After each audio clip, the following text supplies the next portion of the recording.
Ang ating short reflection sa umagang ito ay pinamagatan kong, You are God's beautiful creation. Madalas tayo ay nagko-compare ng ating mga sarili sa iba, lalo na kapag may nakikita tayong mga flaws sa ating mga sarili. Para di makita yung sarili nating flaws, ibabaling natin sa iba. Nakadarama tayo ng tayo ay inadequate, unworthy tayo, di karapat-dapat, at sasabihin natin sa ating mga sarili, I am not good enough. Nabubuhay tayo sa society na maraming comparisons, maraming flaws na makikita, maraming imperfections, may pamimintas sa isa't isa. Pero ini-encourage tayo na tingnan ang ating mga sarili na nilikha ng Diyos na kanyang kaimahe. Unique ang pagkakalikha sa atin sa kabila ng mga weaknesses and flaws natin. To embrace our imperfections and see them as beautiful at may purpose na mabuti. Mayroon pa akong kwentong nais na ibahagi sa inyo. Ang kwentong ito ay pinamagatang The Crackpot Story.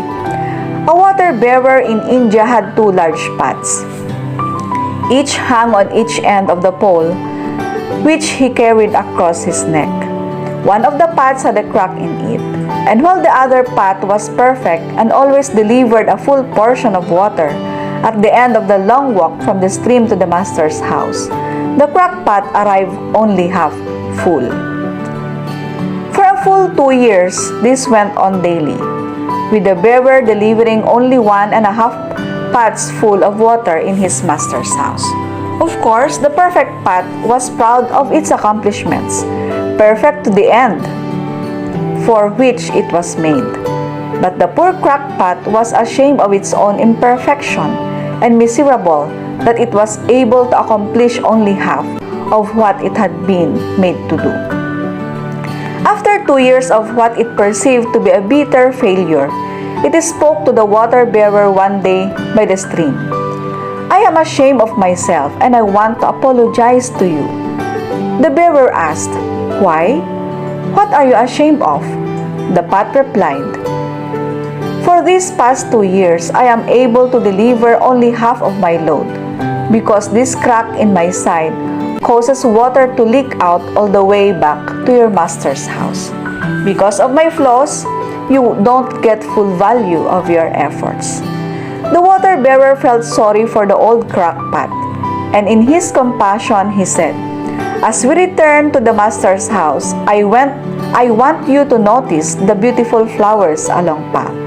As they went up the hill, the old crackpot took notice of the sun warming the beautiful wildflowers on the side of the path, and this cheered it somewhat. At the end of the trail, it still felt bad because it had leaked out half its load, and so again it apologized to the bearer of its failure. The bearer said to the pot, Did you notice that there were flowers only on your side of your path, but not on the other pot's side? That's because I have always known about your flaw, and I took advantage of it.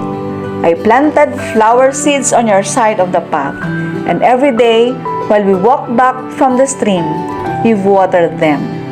For 2 years, I have been able to pick these beautiful flowers to decorate my master's table. Without you being just the way you are, he would not have this beauty to grace his house.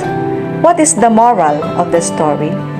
Each of us has own unique flaws. We're all crackpots, but it is the crack and flaws we have each that make our lives together so very interesting and rewarding. In this world, nothing goes to waste.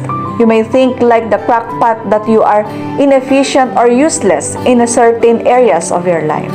But somehow, these flaws can turn out to be a blessing in disguise.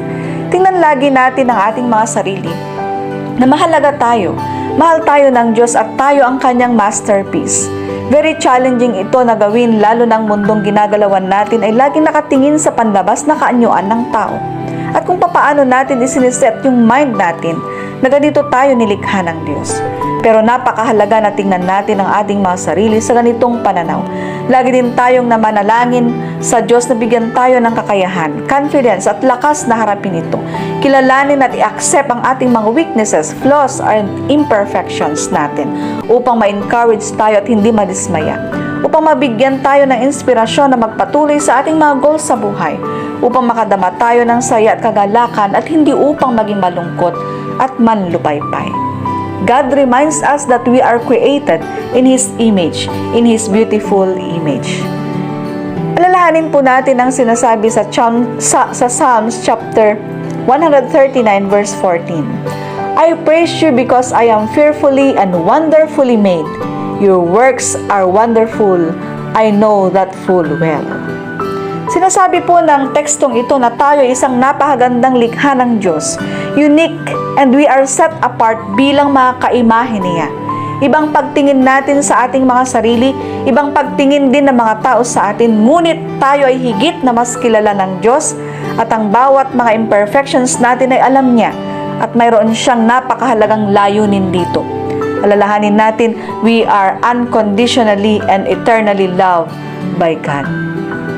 Sinasabi rin po sa Ephesians chapter 2 verse 10, for we are His workmanship, created in Christ Jesus for good works, which God prepared beforehand, that we should walk in them. Nilikha niya tayo na mayroong mga abilities, talents, creativity, may karunungan at katalinuhan. Tayong lahat ay gifted, magkakaiba nga lamang ang ating mga natanggap. Hindi tayo pare-pareho, pero lahat ito ay blessing, useful, may meaning at may value. Dapat nating ma-recognize at ma-realize ito at ipagpasalamat sa Diyos. Ibinigay niya ito sa atin upang matulungan din natin ang ating kapwa na ma-lift up at ma-encourage din sila. Kung ikaw ay maraming gifts and talents, hindi mo dapat ito na ipagmayabang dahil ang lahat ng ito'y ang pinagmulan ay ang Diyos na may likha sa atin. Wala tayong anumang pwedeng maipagmalaki. Kung nakikita mong hindi ma-enhance na yung kapwa ang kanyang talent, hindi mo kailangang pintasan, bagkus tulungan mo siyang mapagyaman niya ito at matuklasan pa ang iba niyang kakayahan. Dahil ang lahat ng kakayahan at talents natin ay mayroong malaking ambag sa komunidad na ating ginagalawan at saan man tayo inilagay ng Diyos, ang mga ito ay kagamit-gamit.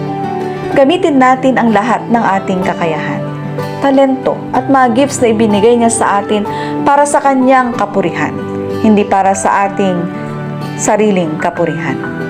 Hinahamon po tayo na tingnan natin ng ating mga imperfections and brokenness ay nilikha para sa ating kabutihan, para matupad ang layunin niya sa ating mga buhay at upang tayo ay laging lumapit sa Diyos, manangan at magtiwala sa Kanya na siyang lumikha sa atin at ipagpasalamat natin na tayo ay Kanyang magagandang obra maestra. Nawa, nakapagbigay ito sa iyo ng motivation at inspiration. God bless you.